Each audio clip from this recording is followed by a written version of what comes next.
This is the park that I spend 90% of my life in with the kids. My name's Ash. I'm a nursing apprentice in the NHS. I spend sort of 60% of my time learning on the job as a student nurse. The other 40% of the time I work as a healthcare assistant on a really, really busy admissions ward. And then in my free time, I'm studying for a degree and raising 2 children. So the moments that I can get to escape to nature is brilliant.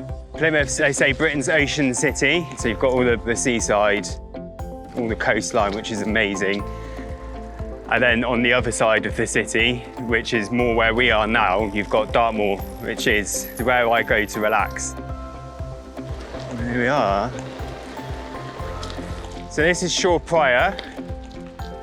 So there's a little village called Shaw Prior just up here. And then this is Shaw Bridge. This is what I love about Dartmoor, is it's just these little pockets of places where people have touched. And now that that industry's moved on, it's all rewilded and it's all back, but you can still see the history in certain places.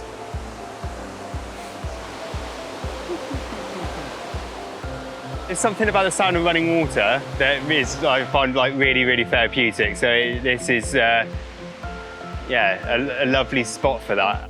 So I knew that my next nursing placement was taking me sort of 7 miles away from home, and it was a really tricky bus journey. So a bike seemed the easiest option. And I knew from past experiences that my cycling fitness wasn't necessarily going to be up to the task. So the e-bike seemed like a sensible option, and it's been a dream. I cycled every day to my placement and back, no problems, all weathers. I set myself a bit of a challenge that I wouldn't give up at any point, and I would cycle every day, and yeah, it's been perfect for that. I like the range of gears and the range of the pedal assist options. Just means that nothing's a problem and you're not really worried. I mean, like right now we're going down quite a steep hill, but I know that it'll get up it again easily. On any other bike, I would have been worried about, oh, how am I going to get back again? Yeah, I like that I'm getting some exercise. If I want to have a bit more of a workout, then I can just turn the assist down and just use the gears, that's fine.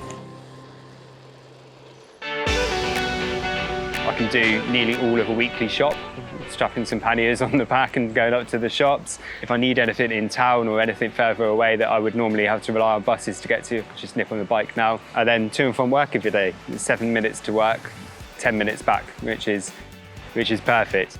485 on my odometer so far.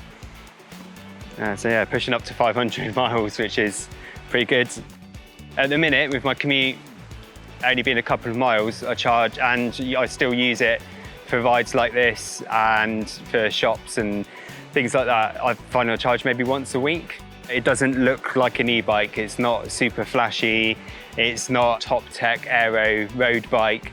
It's quite understated, quite simple but sleek. And so I wanted the colour to make it sort of stand out and give it a bit of pop and personality. And it has got a personality. It's called Stella. It's got a name. I've got a really weird medical condition that means, and when I first got that bike, I wasn't properly diagnosed or treated. So one of the big things I struggled with was fatigue and being tired. And I just couldn't, my exercise tolerance just was not there for that at all. Whereas even on my worst days, if I'm really, really tired, having this, I don't have that problem. So I hadn't cycled a lot, wasn't the most confident, but I feel a lot more confident now than I did when I first got it. I'm quite happy cycling in traffic, coming out on rides like this. It's made me really, really like cycling and got me into cycling, which I didn't think it would. I thought it would just be a way of getting around. I watched the Tour de France this year for the first time ever, and watched some of the World Cycling Championships for the first time ever. Things I never thought I would have done. So easy.